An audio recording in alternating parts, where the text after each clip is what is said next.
സംസ്ഥാനവും സർവകലാശാലകളും കടുത്ത സാമ്പത്തിക പ്രതിസന്ധി നേരിടുന്ന ഘട്ടത്തിലാണ് ചാൻസലർക്കെതിരെ കോടതിയിൽ കേസ് നടത്താനായി വിസിമാർ സർവകലാശാല ഫണ്ട് വിനിയോഗിച്ചത്. കേസ് നടത്താൻ 1.13 കോടിയാണ് വിസിമാർ ചെലവാക്കിയിരുന്നത്.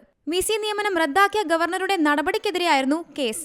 കേസ് നടത്തുന്നതിനായി കണ്ണൂർ, കുഫോസ്, കുസാറ്റ് സാങ്കേതിക സർവകലാശാലകളിലെ വിസിമാരും കാലിക്കറ്റ്, ശ്രീനാരായണ മലയാളം സർവകലാശാലകളിലെ വിസിമാരുമാണ് ചാൻസലർ കൂടിയായ ഗവർണർ ആരിഫ് മുഹമ്മദ് ഖാനെതിരെ കേസ് നൽകിയത്. ഇക്കാര്യം ചൂണ്ടിക്കാട്ടി വിസിമാർക്ക് ഗവർണർ നോട്ടീസ് അയച്ചു. കേസ് നടത്താൻ 1.13 കോടിയാണ് വിസിമാർ ചെലവാക്കിയിരുന്നത്.